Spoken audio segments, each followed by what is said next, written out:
right, so I'm obviously Rick Graves from Portland Fire and Rescue. This is Dylan Rivera from PBOT. So we're going to talk to you about what to expect and what occurred. I'm going to let Dylan start off with what to expect with regard to the traffic pattern and how it will be affected as the suppression efforts continue.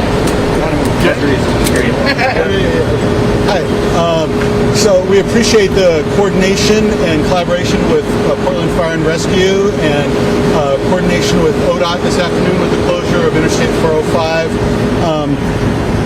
At this point, Fire and Rescue leadership have told us that they're going to be able to diminish their footprint in this area and reopen some roads in the coming hours. And so sometime this evening, you'll see little by little roads in the vicinity reopen. This afternoon, we've had roughly an area of 3 blocks in every direction from the intersection of 14th and Southwest Taylor closed. So 3 blocks in every direction closed. That's going to reduce down to about 1 block by tomorrow morning, hopefully in time for the morning commute. That's still going to be determined based on the needs of Fire and Rescue for their work zone, for the hydrants they need to access, for the equipment that they need so they can work safely. And so PBOT this afternoon supported the Fire and Rescue response by making their work zone safe and giving them the room to work safely from moving traffic. And our crews worked in real time to establish that perimeter. And then we've been coordinating with Fire and Rescue to make sure that we can reopen all the streets here to the traveling public in as timely a fashion as possible. So that's the goal, and we've been grateful for the coordination among several public agencies on this.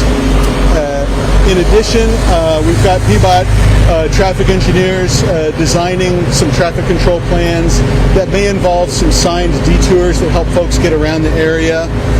Once 13th Avenue is reopened, really then the most significant road closure here will be Southwest 14th from Salmon to Yamhill. That's a 2-block segment of Southwest 14th. That'll be closed. You expect that through Thursday afternoon.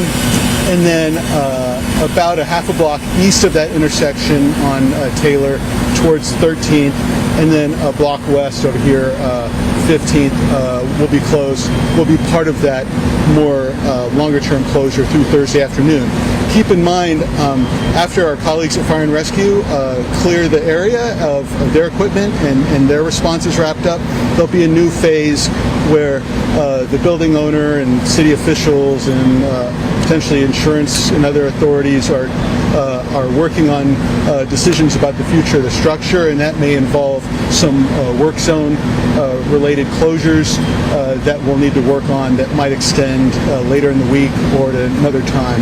So we'll have more information on that in the coming days. So just to confirm, you said Southwest 14th from Salmon to Yamhill will be closed through Thursday afternoon. Yes. And then Taylor from 13th to 14th? Yes, in that 13th, we're hoping that depending on the needs of Fire and Rescue, they may be able to open up part of that west of 13th and be able, because there's an on-ramp there. So folks can go south on 13th and then west on Taylor, right there to access 405 South. So that's really the main transportation disruption right now that we're hoping to then free up by tomorrow morning. And then we'll have that tighter closure through, we think, Thursday afternoon. And we'll be working with Fire and Rescue, and as they are able to open up those street segments, we'll make those available to the traveling public and work with them to make sure everyone's safe. You bet. Thanks. Any more questions for Dylan? All right. Well, again, I'm Rick Graves, Portland Fire. I'm here I'll tell you what happened today and where we go from now. So as we all know, we had a pretty significant fire in this apartment complex just behind me. I came in about 10 a.m. This structure was built in 1910. It's got about 60 apartments. I'm unaware of the total number of residents, but there are 60 apartments. There's a sister building just down the street here we were able to kind of evaluate. In communications with the residents, nobody has indicated that they think someone is missing. We were successful in searching floors 1, 2, 3, and 4 and had them clear of all residents.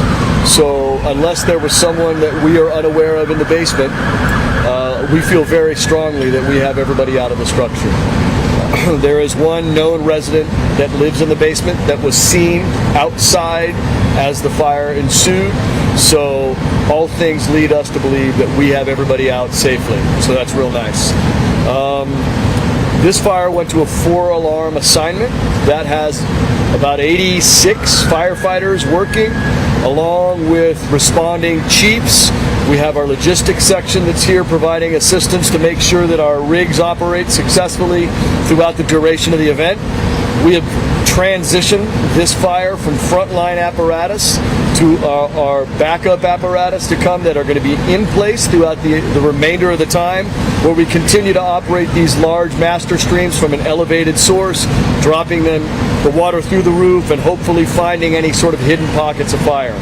Throughout the firefighting activities, we did take some time where we stopped the aerial master streams to see what would happen, and unfortunately, but as one would expect, we did see more smoke created, indicating there's still active fire on the inside of the structure. The structure itself is compromised. It itself is an unreinforced masonry building that has had significant fire impingement, at least in the 3rd and 4th floors, if not lower. So there's a concern of structural collapse. With that concern of structural collapse, as well as our work crews, we have that sphere of streets that are restricted access that Dylan spoke of earlier. As we can tighten that up, we will tighten that up to allow for easier, faster usage of our streets and our sidewalks. But while it's an unsafe situation for anybody, we're going to keep this area closed down and restricted to access. In this fire, we had a few moments of, we had rescues that were affected immediately upon arrival. There were residents on the fire escapes where first floor fire escape, 3rd floor fire escape immediately were rescued on this address side, on the Taylor side. And then we had both from the side that's on the 15th and the side that's on the 14th side, we had rescues affected through ladders, both humans and pets. So pretty successful work done by the part of the folks that I work with, Portland Fire and Rescue. Super impressive. Very seamless. The chief on scene did an excellent job of keeping control and his span of control, and continue to add more chiefs to control units to make sure we were successful in suppressing this fire. But not only successful in suppressing this fire, but in fact saving the 2 structures to the south. You can see that that's a very, very close distance between the structure that was on fire and those 2 wooden structures that are just to the south. They're relatively undamaged. A little bit of smoke damage, a little bit of water, but no active fire on the inside of that. And upon evaluation from structural engineers of this particular building, they will be able to re-inhabit their homes, and the businesses will be able to operate. I mentioned an engineering evaluation. There will be a need to transition into having a building engineer evaluate this to see what the potential collapse is from the wall that is on the south side of this structure that would affect those 2 buildings that are just to the south. We've been here about 6.5 hours, I guess now, and we're paring it down. We're bringing crews in. We need to make sure we thank all of our partners in this. Aside from PBOT and ODOT, we certainly had our dispatchers at BOAC keeping us informed and aware of what was going on. We had Bureau of Environmental Services contacted. The basement had some oil diesel and oil furnaces, and with the amount of water that got into the structure, it made the basement a swimming pool, which then elevated that oil and it was flowing down the street. So we actively blocked off the sewage drains, so we were hopefully able to direct that, keep that oil and diesel fuel out of our water system. Additionally, Portland Police was exceptionally helpful in maintaining security of the scene, keeping people out that were very interested in coming in. Hopefully I'm not forgetting anybody. I do want to make sure we thank our neighbors to the west, Tualatin Valley Fire and Rescue. They not only helped us staff stations, they actually sent a crew here on the 4th alarm that actively worked in suppressing the fire. We had crews from Vancouver coming across the river and staffing our stations on the north side of town. We had our partners out east, Gresham, staffing stations in the east part of town, and Clackamas in the south side of our town or city. And it's called mutual aid, and it's typical. All fire service does it, but you need to recognize it's awesome when it occurs. We reach out to them. They immediately moved their rigs in to help maintain coverage, because while this fire was going on, we had a fire out southeast 146th and Harrison. So just because one fire happens doesn't mean another isn't occurring, or medical issues, or traffic accidents. We tried to limit the traffic accidents as a result of the smoke that was banking down onto the freeway throughout this incident. So we closed 405 going both directions for a while. It is now open to traffic except the exits that are closely accessing this particular area. Those will be not used until deemed safe once we're able to tighten our scene up, utilize some hydrants that are closer, and not have so much hose on the ground.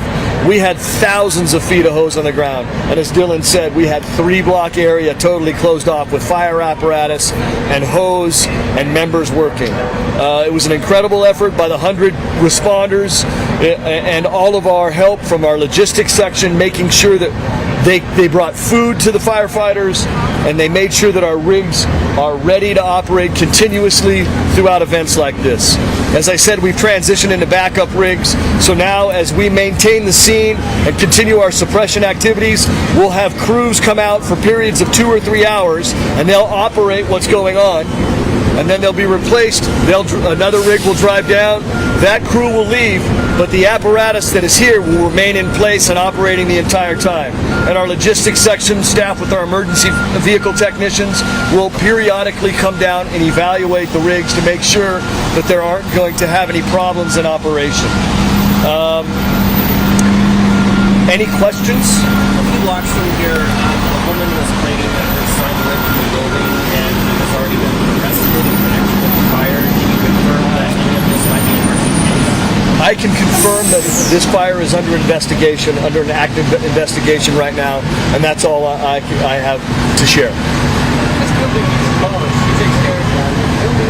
does it look like? So that would be under the Bureau of Development Services. They will, in conjunction with the owner, evaluate utilizing structural engineering experts, and if it's dictated that it needs to come down, that will come down at the expense of the owner, and the owner will determine what crew that they will utilize for that. And this is all based on my history of this position. That's what I'm used to. So it could be different, but based on past experiences, that's what occurs. You mentioned it was under investigation. Do we have an idea where in the building exactly? The fire was initially reported to have started on the 3rd floor. To clarify, it's still unclear if it's going to be demolished or... Totally unclear. There's no roof on it. I mean, it's a 115-year-old building, unreinforced masonry. I would guess that any sort of development would fall under current code, which would necessitate quite a bit of rehabilitation in order to make this shell operational. My guess is that economically it's probably a choice to drop to the ground and rebuild something would be my guess, but that's way out of my wheelhouse, right? I'm just totally guessing. I take it there's no fire extinguishers in the building or water? There is a sprinkler system for the egress. It is required to have fire extinguishers in buildings of this nature, a certain distance apart from one another, and those are inspected regularly by Portland Fire and Rescue. If we are finding that a building is deficient in any of the requirements, we refer that to our fire marshal's office, which then takes stronger steps in mitigating and enforcing what the current code is for occupancy in a dwelling like this. So is this building currently up to code? Or not this time?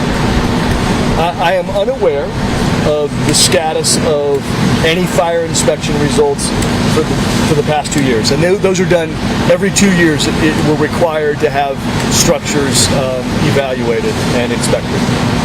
And something like this would be done at a fire station level first, and then could get referred to our fire marshal's office for various reasons. And that could be code infraction, that could be other concerns, structural concerns and whatnot.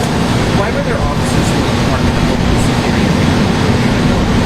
So I need to thank another person, and we had a fire chief from Scappoose Fire in town teaching a drone operation class out at Powell Butte.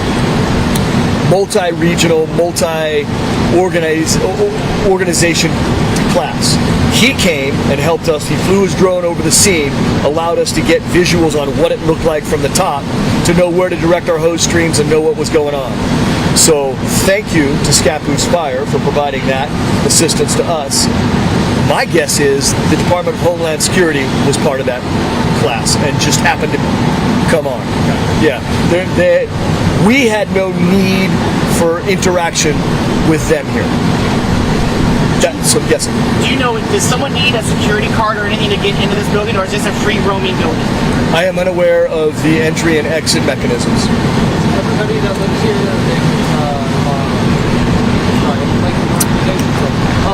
where are the people who live here? Where are they staying? Red Cross has stepped in, no problems, because I got to thank them too. Red Cross has stepped in, and when the fire of this nature occurs, at this size and this number of residents that are displaced, they work with the city and county to find an available shelter to provide extended respite until a pathway out of where they are is fashioned. So that's currently going on from Red Cross, and there was an organization by the name of Team Farmer that came down, and they provided pizzas from their Domino's outlets to all the residents, and they have said that they're going to bring more pizzas for the residents to help provide them food and comfort in this time that they're addressing this terrible situation in their life. In addition to the 60 or so apartments, do we know how many people are displaced from the adjoining buildings as well? I'm unaware. Yeah, I'm unaware. Sorry. What's the firefighter that was hospitalized? I guess that all depends on the outcome of his medical evaluation, right?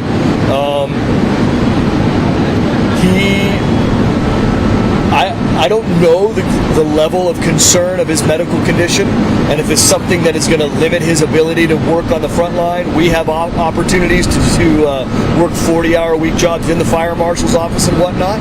So he has a pathway for employment if it's determined that his physiological condition does not meet the stress or demands of the job. There are options for him to continue to maintain employment within Portland Fire and Rescue. No, different guy. The firefighter was injured in the face. That guy, he just put his helmet right on and went back to work. Just another firefighter on scene who was having a little bit of a cardiac concern, elevated blood pressure, and out of an abundance of caution, he was transported to the hospital and is being evaluated, of which I don't know any results. Do you know about what time that happened? I saw him probably around noon. Did the ambulance take him? I am unaware. Yeah. Any other questions? So, hey, thanks for helping us share the story. This is, an unfortunate situation. It's something we train for, we plan for, and I think the rescues show that the work we put in is well worth the time we put in. This is why we do what we do. That structure is why we do what we do. So I am incredibly impressed with the people I work with and their efforts today and as we continue forward. So thanks for helping. We'll see you on the next one.